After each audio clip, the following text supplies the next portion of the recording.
Ada pasien cewek yang sedang bermain boneka. Datang pasien cowok yang juga saling menyukai boneka, dan boneka mereka saling mengenal. Ketika asik bermain, tiba-tiba si cowok tadi merebut paksa bonekanya dan membawa keluar. Langsung kesel lah si anak tadi. Ketika cewek tadi sedang tertidur, tiba-tiba cowok tadi datang dan berkata bahwa boneka mereka sudah menikah dan sekarang sedang hamil. Langsung marahlah si cewek dan dia mengejar keluar si cowok tadi. Tiba-tiba si cowok sudah meninggal dan kagetlah dia.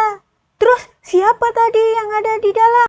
Si cewek menggunting perut boneka tadi dan menemukan cincin. Ternyata si cowok tadi menyukai si cewek ini dan si cowok sudah meninggal. Ada seorang pria yang kerja dengan menaiki sepeda malam-malam nih guys. Saat di perjalanan pulang, dia melihat di semak-semak ada cewek yang akan diwik-wik. Langsunglah dia menolong si cewek itu. Karena kebaikannya, akhirnya dia mengantar si cewek tadi sampai ke rumah. Sampailah dia di rumah si cewek.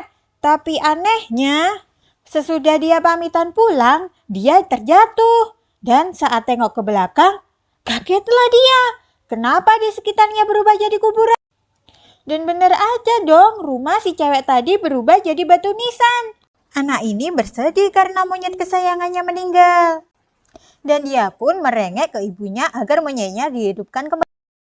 Tapi siapa sangka kalau sang ibu ternyata mempunyai cara untuk menghidupkan kembali. Akhirnya monyet pun hidup tapi menjadi kecil. Cuma bedanya monyet ini mempunyai mata tambahan di dahinya.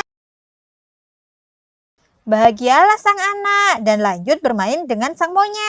Singkat cerita, ketika asik bermain tanpa sengaja sang monyet dan anak menemukan kardus di gudang. Dan betapa kagetnya mereka, ternyata di dalam kardus tersebut terdapat foto-foto ketika ibunya melakukan ritual. Ternyata si anak ini adalah suami si ibu tadi yang sudah meninggal dan dihidupkan kembali. Dan benar saja dong, ternyata di dahi si anak ini juga ada mata ketiga. Dan ternyata si anak ini adalah reinkarnasi suami si ibu. Seorang nenek ketua suatu organisasi terkulai lemas karena usia. Terlihat anak dan menantu berada di samping beliau. Tetapi ironisnya anak dan menantu malah menyewa seorang perawat untuk mempercepat kematiannya. Di suatu malam, terlihat sang perawat berusaha menyuntikkan racun untuk membunuh si ibu tua. Tiba-tiba, saat akan menyuntikkan racun itu, si ibu sadar dari sakitnya dan berubah menyeramkan. Kaget dan takutlah si suster ini. Ternyata si ibu lebih mengerikan dari anak-anaknya. Dan ternyata ibu ini mempunyai suatu ilmu yang dapat memindahkan jiwa ke tubuh. Perawat inilah yang jadi korbannya. Keesokan harinya, anak-anaknya marah mengetahui kalau ibunya meninggal. Sedangkan semua harta warisannya diserahkan ke perawatnya. Mereka marah dan menyalahkan si perawat. Tetapi mereka tidak tahu yang sebenarnya bahwa perawat itu sekarang adalah ibunya. Cewek ini selalu saja bertengkar dengan ibunya. Dan dia marah dan kecewa dong dengan ibunya. Sampai-sampai dia mengadu ke si kakek. Setiap bertengkar dengan ibunya, dia selalu mengadu ke si kakek. Dan kebiasaan kakeknya adalah merokok. Asap rokok dari si kakeklah yang bikin dia tenang dan merasa kakeknya selalu melindunginya. Singkat cerita, si kakek meninggal. Dan benar saja dong. Tak lama setelah itu, bertengkarlah si cewek tadi dengan ibunya. Sampai-sampai ibunya berani main tangan. Si cewek tadi marah dan benci dengan ibunya. Dia pergi dari rumah.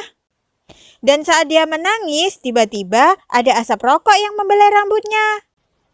Saat dia tengok ke belakang, dia mengira asap rokok itu dari si kakek yang datang menghiburnya.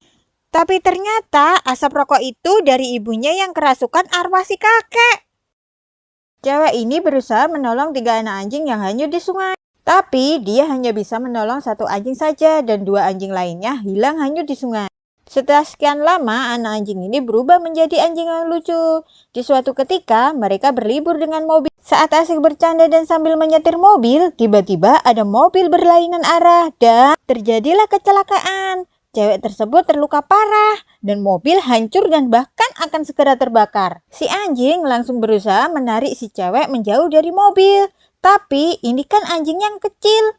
Mana kuat dia. Dan anehnya, tiba-tiba ada dua anjing lain yang entah muncul dari mana. Tiba-tiba ikut membantu. Saat sudah jauh dari mobil dan benar saja dong, mobil tersebut terbakar dan anjingnya masih di dalam ikut terbakar.